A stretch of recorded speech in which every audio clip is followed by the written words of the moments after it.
Hello and welcome to the Cyberden, your weekly dose of tech and games. I, Jake, will be chatting with award-winning professional video game and anime voice actress Kira Buckland, best known as the voice of 2B from Nier Automata. Thanks for coming, mate. Thanks for coming. How are you? All's well on the Cyberden? Now, Kira, you voiced in all sorts of shows and games, so many projects out there, things like SkullGirls, Hunter x Hunter, Street Fighter, and much more. So, let's start off with the usual bread and butter question. What inspired you to give voice acting a crack? Mostly video games, to be honest. I remember playing games like Soul Calibur 2 when I was a teenager and wanting to beat people, and I'd hear all the win quotes of the characters and, be like, oh, like, there's people who do these voices. I think when we're really young and we hear voices on cartoons or something like that, we kind of don't put two and two together that there are people who do the voices. So, I don't know, I guess I was just like, oh, like, that's a thing, and I was getting into anime around the time and kind of thinking, oh, I want to do this. This is a career. This is what people do. When you told your parents, I want to give voice acting a try, on a scale of 1 to 10, how disappointed were they? Well, I kind of started doing it as like a hobby thing. So I was just, doing it online and auditioning for stuff. And I think any time that somebody wants to go into an entertainment field, any kind of creative field, there's always the concern, and rightfully so, that, okay, I mean, that's great, but what are you going to do for like your real job? Are you going to be able to make money off of it? Because with any creative field, especially anything freelance, it's very hard to essentially build your business. Well, a serious in-depth answer from my tongue-in-cheek question there. I did not expect that, but I'm not arguing at all. Some of your earliest projects included things like radio dramas and animations on the website Newgrounds. Now, do you have pretty fond memories or any standout moments when you were voice acting for these, early days? Yeah, I think that one of the things that was really cool about doing that kind of stuff is when something ended up going viral. And it's like when you're a young person just recording from home in your hometown on your computer and you're like, man, I want to be a voice actor. I'm trying to do this someday. And then you voice act for someone's animation that ends up getting 1 million views. Like, that's really cool. That is a really cool feeling. I think when I used to make or voice act in Super Smash Brothers parodies, I used to go to Smash Brothers tournaments. And so I think it just made my day one time when I heard somebody quoting like one of my projects. I believe you also voiced in the Egoraptor animation about Metal Gear Solid? Yeah. Fond memories of that one too? Did you get people coming up to you saying, did you voice in that animation by Egoraptor? Say the lines. Well, I mean, they didn't usually know just from meeting me unless, I would tell them like, yeah, I'm trying to be a voice actor and stuff like that. And then they'd ask like what kind of things I had done. And I would explain like a few of the bigger projects that I was in at the time. And now it's funny because, I'd say less people know overall. Like nowadays, if people ask like, what have I done? And I mention all the really big, like actual shows that I'm in, games that I'm in, a lot of times they're like, oh, I've never heard of that. But if I mention, a video that they grew up with watching online, and they're like, oh, I know what that is. So what about anime? When did you become a fan of that? And what were some of your favorite shows? I would say I really started getting into that kind of stuff when I was about 16, and that's also when I decided I wanted to be a voice actor. Before that, I wanted to be in a rock band, which is also not a very realistic career goal. But when I started, just like going and renting VHS tapes of anime and stuff like that and kind of realizing that was a thing, and some people introduced me to video games because I didn't really get to play games growing up and stuff. And I don't know, I just like kind of realized like, oh, this is what I want to do. What shows stood out to you? In fact, what would you say are some of your favorite, most impactful shows to this day? Oh, well, because my favorite show now is something that I only got into about 4 years ago, JoJo's Bizarre Adventure.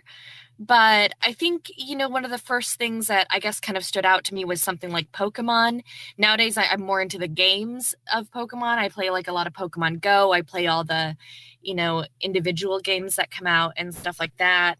I think Sailor Moon kind of inspired everybody. And now I actually did a little bit of work for the redub on Sailor Moon. And Fully Cooley was another early one that really impressed me. Speaking of JoJo's Bizarre Adventure, translation, that's manly men doing manly things, for those who aren't quite familiar about that one. Okay, favourite character? Oh, probably Diego Brando, because hot dude with a dinosaur tail who drinks coffee and has a stand based on David Bowie, like, sign me up.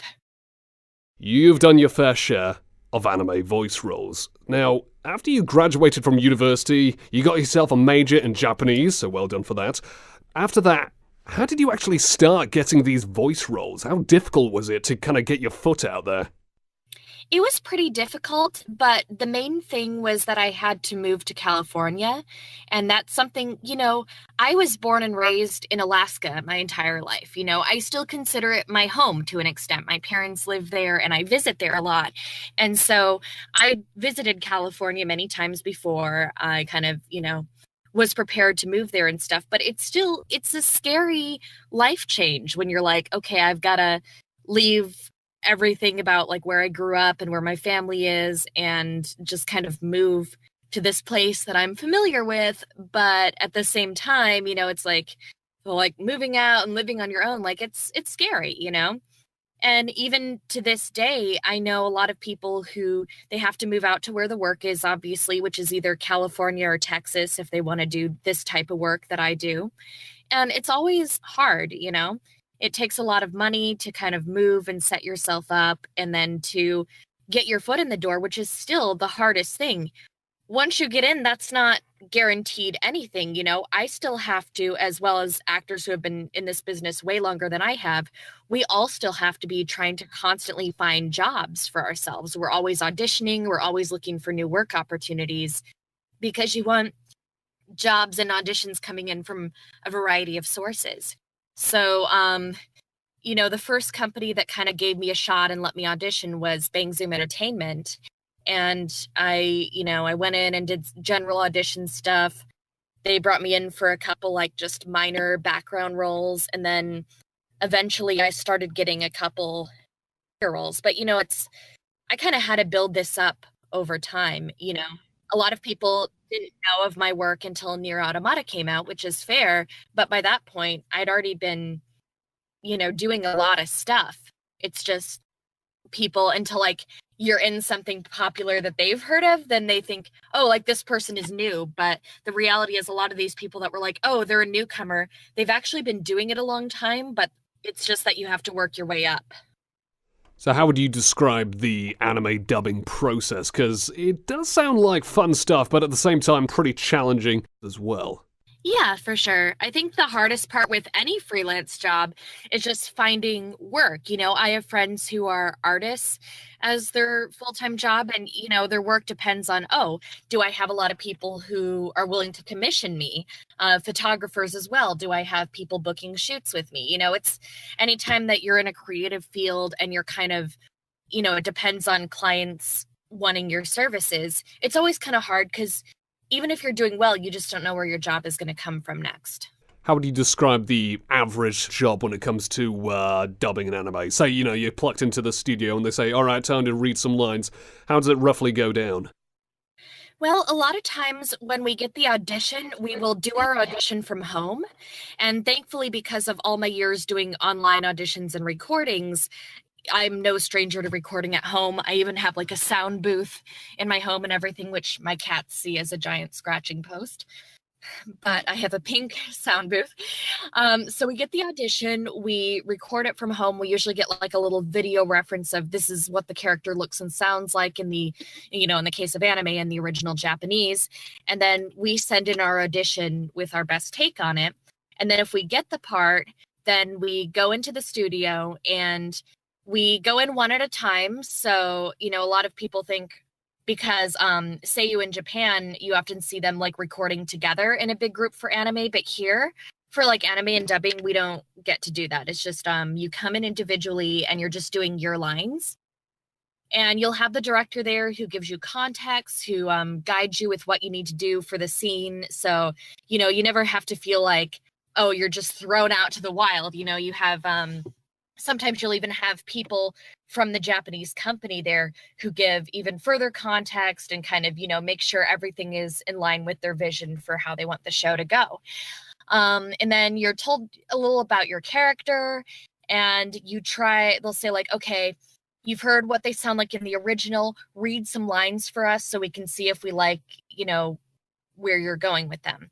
You read like a few test lines, and then they say, like, oh, that's good, we're going to go with that. Or, something like, oh, can you make her like a little older, or can you make her a little younger, or can you try this?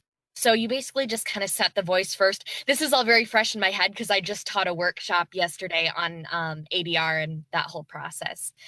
But yeah, then we usually do it line by line, unless, there's a few lines that kind of run together in a scene. And we'll preview it in the original Japanese so we can see the timing and also kind of see what the original actor did. And then after that, we will go and we'll record it. And, most of the time the director will have a note or two either about timing and or like, okay, like we want to try it with this note on the performance. So it's a lot of trial and error, especially on the timing side, because when you preview it, you kind of get an idea of, okay, this is what the timing's going to be. But sometimes you record the line and it's too long or too short. So you might just have to go again and go a little slower, a little faster. And, sometimes the director will have notes on the performance that they want to hear. So it's a lot of multitasking, honestly.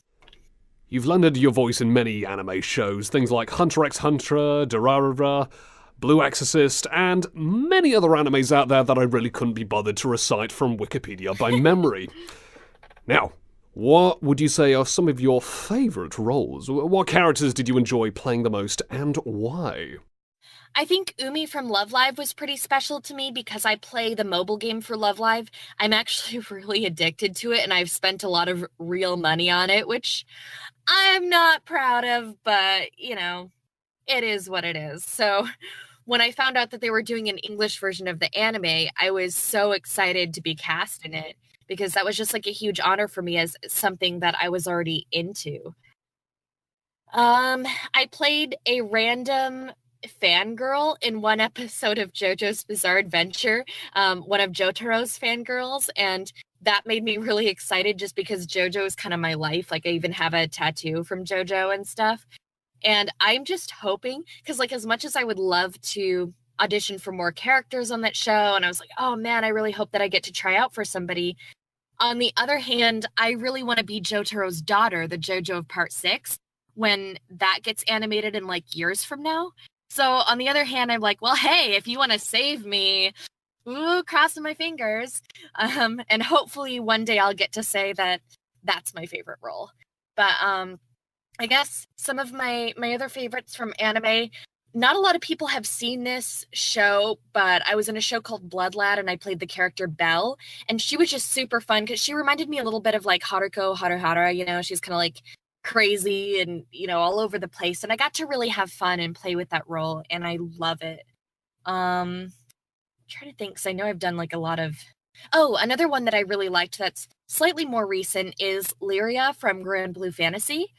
It was super exciting for a number of reasons. One, because I don't often get to play like the super high-pitched, soft, cute characters. I just loved Lyria's design when I saw her, and I honestly thought like I'm not going to get cast for this character because there's other actresses who naturally have that voice type. It's like really high and cute and sounds like a fairy almost. And I can do that, but it's like, as opposed to someone whose voice actually sounds like that, I felt like I'm not going to get cast. So I was really surprised when I got it and super excited. Also because I was playing opposite the main character, Gran, who's voiced by my friend Kyle McCarley, who's also 9S. So I was like, oh my gosh, like we get to be leads in something again. That's so cool. Important question here about anime. Subs or dubs? Which do you prefer? Well, actually, my answer is really boring. I just say whatever you like and however you like to watch your media is totally valid. You don't always have to choose one or the other. There's some things that I like to watch or play in dub, and then other things where it's like, oh, I kind of prefer the original, so I'm going to like watch or play it subbed. So I think however people want, even as a dub actress, I say however you want to watch and experience your media is totally valid. The main thing is just not to be a jerk to the actors who are doing their job and, bringing those characters to life. Because it's like, it's totally fine if you don't agree with the way that a character was portrayed in English and you don't like it and you're not a fan of it. But just like, don't go and like harass the actor on Twitter, You would assume that they would have, like, a life or a partner or something aside from flicking beans against the bedroom walls for a living. You'd think these things, but... You would think, but I mean, there's people who just, that's what they do all day, and it's crazy, because it's like, hey, nobody's forcing you to watch this. I think they just need attention, or at least that's what they're after. They need attention and love. Too bad they're getting neither. Do you have perhaps any husbandus or any waifus, anything like that? Yes. Well, I don't know if this is technically a manga because this part hasn't been animated yet, but I did mention Diego Brando from JoJo's. There's also like, I would say more just looks-wise rather than personality-wise, because this particular character is a serial killer, but Yoshikage Kira from JoJo's Part 4, because he's modeled after my favorite musician. So, there's that, but he is also kind of a villain, so I don't know if I'd call him a husbando per se. And then as far as waifus, well... I guess this is from a mobile game, so I don't know if it counts, but Mika Jogasaki from Idolmaster is like my ultimate waifu. And I've got a few from like Love Live, Sunshine, Aqua. I really like Mari right now. Like, she kind of annoys me sometimes, but I also think she's super cute. When this goes on the radio, I swear that someone's going to be writing and going, "Yeah, what are they talking about? What's a waifu?" We're going to get some, maybe one or two confused old people probably tuning in, but many other people will be knowing what we're talking about and judging us accordingly. It's young people being attracted to fictional characters, and we will own and be proud of that. Let's talk about video games. Have you always been a gamer since when you were a little tyke? No, I actually didn't get to grow up playing video games. My parents were not super into like, TV and electronic stuff. It's more like, use your imagination and do this kind of stuff and these things are violent or whatever. So I kind of didn't really get into games until I was a teenager and played at friends' houses. And it was kind of unfortunate that I got such a late start because I later became a competitive gamer. And it was kind of like I had a lot of catching up to do. And even now there's certain genres of games where I'm like, I have no idea what I'm doing. How do I do this? Help. But, I think the thing that really got me interested in games was fighting games. And even now, like, I just attended EVO in Las Vegas, which is like the largest gaming tournament. I don't have a lot of time to do competitive stuff anymore because I'm busy working, and it's hard to, if you want to enter tournament and stuff, you've got to spend a lot of time just practicing every day. And I just don't have the time or patience to do that anymore. But I used to do that kind of stuff. Now I've gotten back into playing Street Fighter nonstop. And before that, I did play competitive Street Fighter. I played competitive Smash. I feel like that makes me sound like I'm really good at these games. And I'd say I'm like average, maybe a little bit above average. But, I still just liked the experience of going to tournaments and being in the community. So what would you say are some of your favorite video games, or perhaps fondest memories playing video games? Oh, well, I really love Guilty Gear. It's an amazing 2D fighting game, and it has a ton of classic rock references. Like, it's basically, I joke, Queen references the game. And a great memory that happened with that game is that I met the creator of it because he was a guest at Anime Expo one year, which is a huge convention out here. And my best friend and I were dressed as two of the characters, and we waited in line for like an hour to meet him, and it was amazing. As far as some of my other favorite games, I don't know. I really like a lot of like 2D fighting games in general. I like all the Pokemon games. I've played and beaten like all the Pokemon and all the Ace Attorney games. Stuff like Zelda Ocarina of Time is a total classic. I also play rhythm games, so I play a lot of like Love Live, and I used to play Idolmaster. I used to play DDR all the time when I was younger. I don't know, I guess like fighting games, rhythm games, and like, puzzles and like things that I can play and figure out. Like all that kind of stuff is really fun to me. I'm not good at like shooters or like MMORPGs. That's the kind of thing where I'm like, what is going on? I am playing like a lot of mobile games now too. I started getting addicted to Shadowverse, which is like a card game sort of thing, because I did some voices in it and I was doing a promotional event for it. So I'm like, oh, I should like play the game a little and kind of, get an idea of how the mechanics work so that if someone asks me about it, I'm not going to be lost. And then I got super addicted. Yay. Now, one of your most iconic voice roles in video gaming has to be the hacking and slashing android 2B from Nier Automata. So, how did you land that role? One of the studios in the area contacted me and a bunch of other actors. And, like we had done a lot of stuff for them in the past. And they said, hey, we've got another game client that's looking to audition for their game. If you guys want to come in, because at this particular place, we do auditions there rather than doing them from home. So they're like, if you guys want to come in, let us know. We'll schedule a time for you. And then you can, they'll choose a couple characters for you to read for. And when they said they wanted to hear me read for 2B, I was really surprised because at the time I never got cast as that character type. I played a lot of like teens and kids and like, bratty mean girls and a lot of characters that were kind of loud, over the top, obnoxious. I never got cast as characters who didn't really show a lot of emotions. So I was surprised that I got to read for her. But, I was really happy that I got the chance to do something totally out of my usual typecast.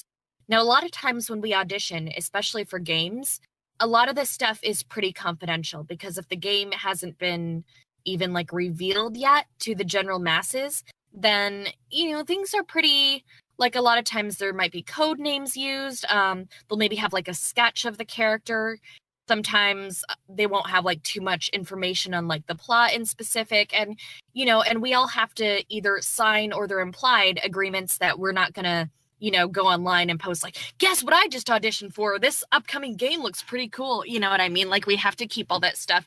Even if we're cast, we have to keep that secret until the game comes out. But yeah, then I got an email, I guess probably some weeks later being like, hey, that game you read for, you were cast as one of the characters, so can you come in this day? And I didn't know which character that it was, so then I got there and I'm like, wait, I'm the lead? What?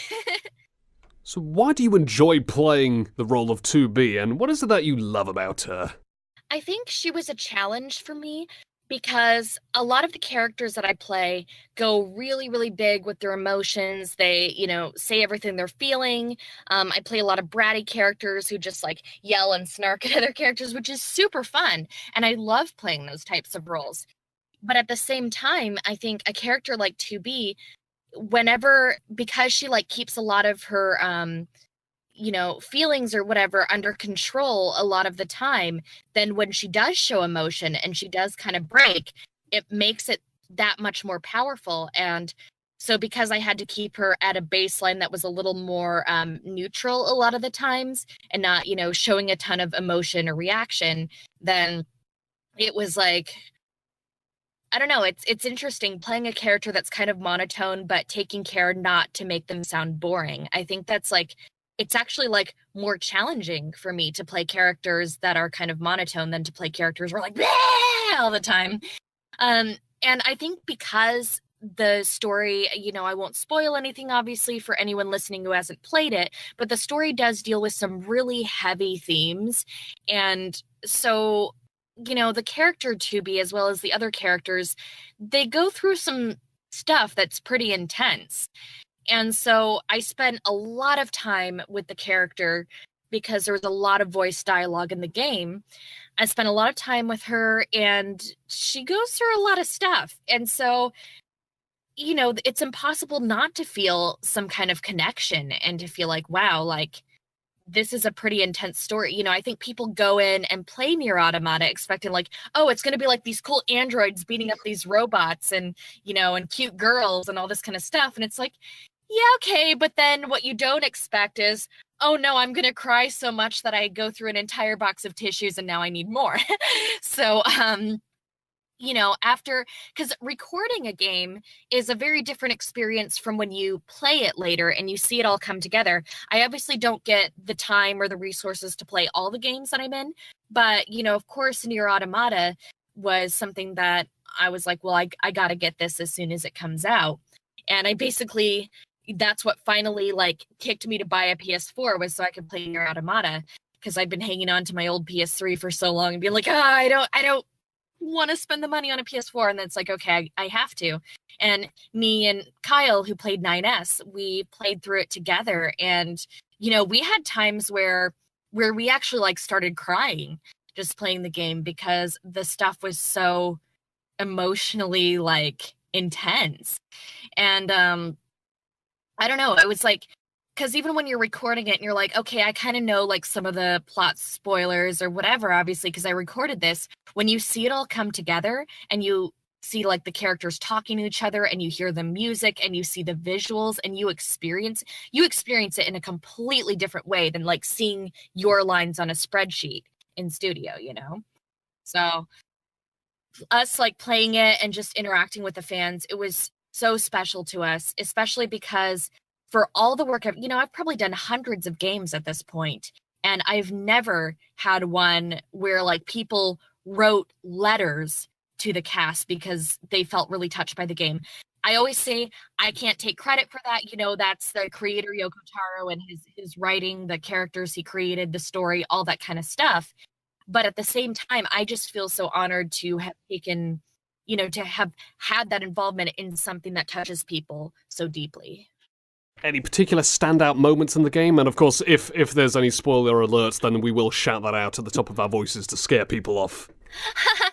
Yeah, don't worry. I'll keep it spoiler free. But I think a lot of 2B's interaction with 9S in general is pretty great. Just some of the more funny moments they have, because even though the game has a lot of emotionally heavy content, there are funny things in it too. The little like stubby robots are pretty funny, and there's just like certain moments in the game, like Emil with the every day's a sale, like that sort of stuff.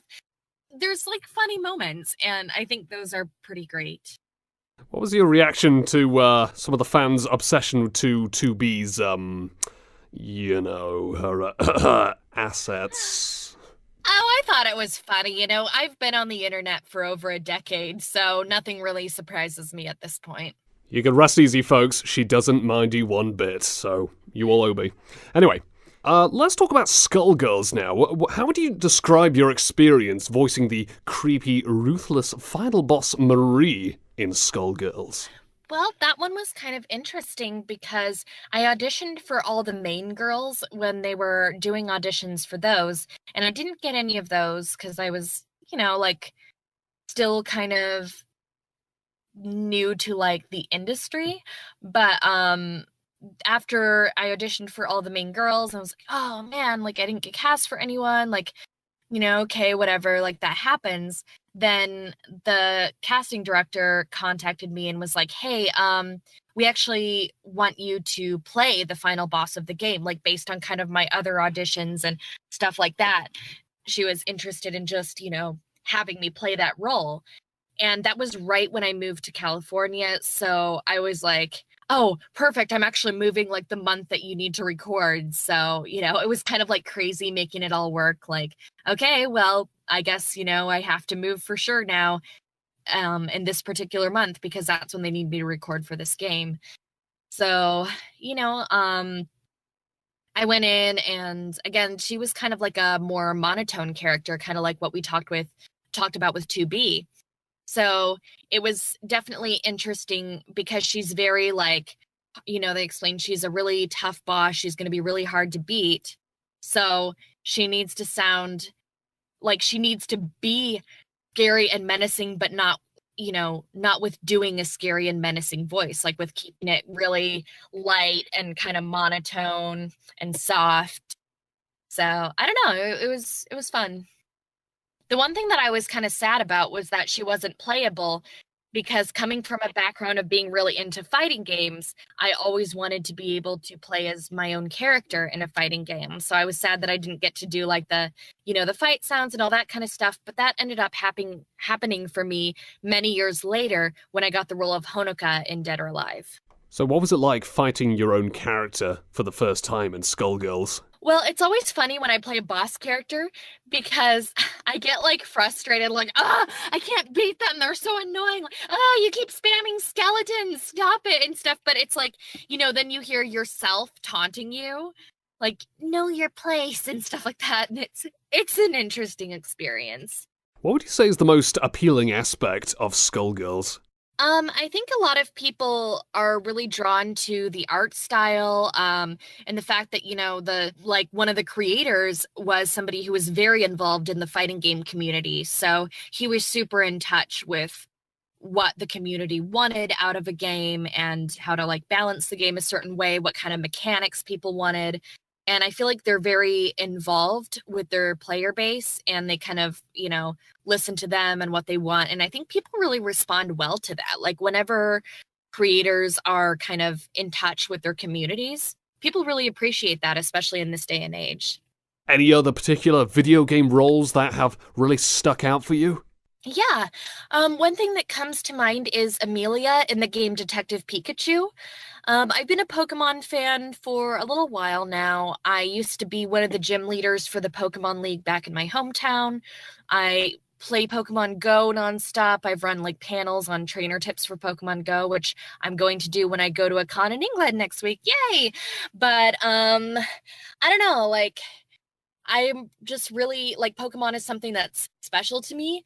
And when I got the chance to audition for a spin-off Pokemon game, of course I was I want this so bad, but you have to, whenever you audition for something, you have to just let go and be there's a lot of competition. So then when I got the email saying, oh, you got the part, and, knowing that I'd basically be the lead female character in Detective Pikachu, I was so excited. A couple other ones that are really special to me. Trucy Wright from Ace Attorney. I mentioned earlier in the show, I've played and beaten every Ace Attorney game. I used to even make silly parodies of it with my friends of all the different games that came out in the series. And so to play Phoenix Wright's adopted daughter, I would have never, of course I've wanted to voice act for games for a really long time. But for most of the games up until Dual Destinies, they didn't really have voice acting. They didn't have voice acted cutscenes or anything like that, because before 3DS, that was just not something that you saw as much. So if you had told me back then, oh yeah, these games are going to have voice acting in the future and you're going to play Trucy, I would be like, no way, So that was just something that was so special to me, because that series is something that I have a lot of memories with, and that's really, something I really like. Honoka from Dead or Alive, because, again, first playable character in a fighting game, and especially Falke from Street Fighter V. I used to play Street Fighter 4 competitively, and I used to always say oh man, if I can get in Street Fighter someday, that will be my goal. I will have made it. And I'd kind of given up on it happening. Not given up, but it's just it's something that everybody wants to be in. And it's the odds, are not high for something like that. And I tried for a number of years to kind of get on the radar of the people who were casting it. And, things just didn't really end up working out. And then finally, after some years, I got to audition for a couple characters, didn't end up getting those ones, but then when Falke came out, or, the audition, and again, everything's super secretive, so half the time it's we don't even know what's going on. It's just oh, hey, we have this character for a game that we want you to read for. But, that was a dream come true. When was the first time you truly felt like you belonged, or perhaps felt free with a voice acting role for a video game? Oh, There's definitely some where it's like, this character is totally my typecast. I can just play with it and have so much fun.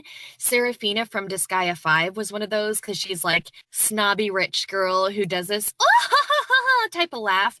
And anything where I just get to like, just kind of play up the I'm so great and you're lucky to be my servants type of character.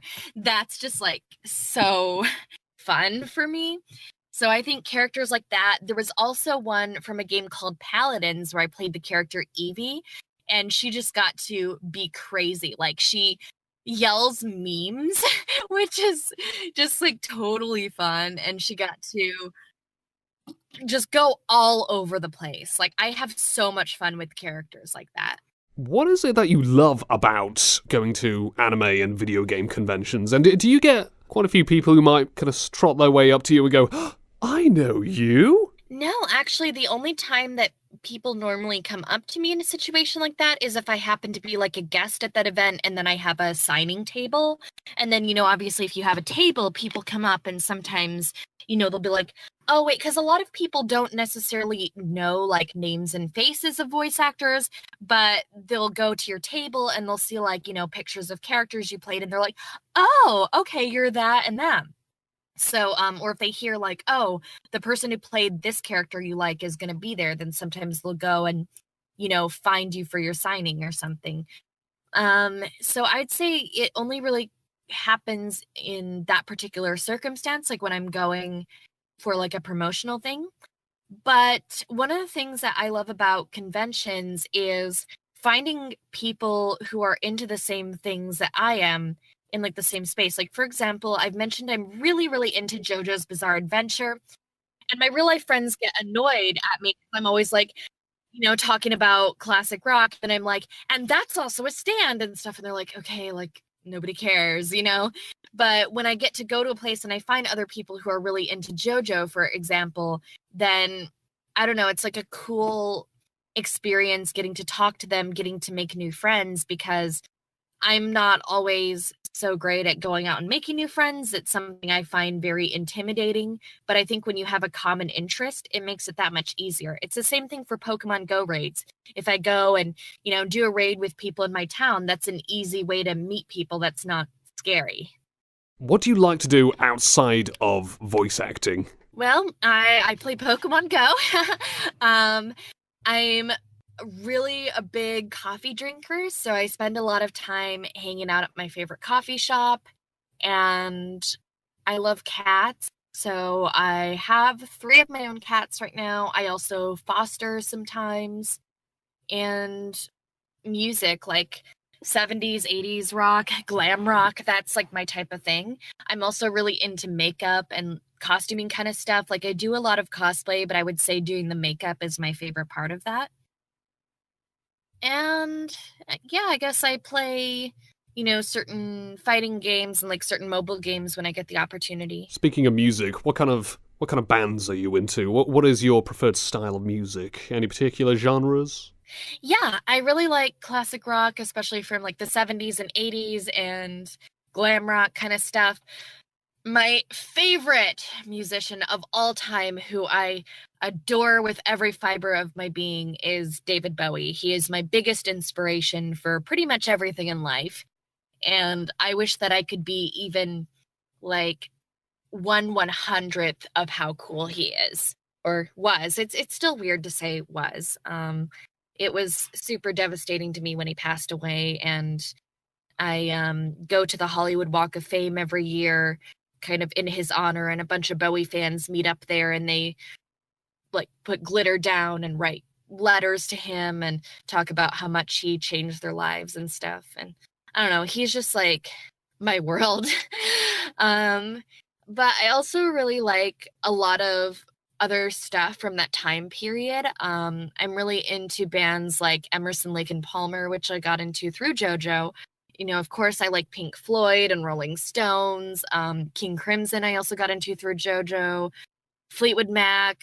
I got into T-Rex and Velvet Underground because they were like friends of David Bowie, the people from those bands. And what else? I have so many like bands from that time period that I really like. Are you an avid moviegoer? Not too much. I wish I had more time to go see movies. I just don't often make the time for it. So, I mean, honestly, if there's a movie I really want to see, then I'll try to, make the time and money to go see it. Otherwise, I'll just watch it on Netflix. Is there any particular standout movies that you're quite partial of? Yeah, and I think you'll see a theme here, but Labyrinth and Man Who Fell to Earth are pretty great. I wonder what the connection might be. I don't know. Maybe.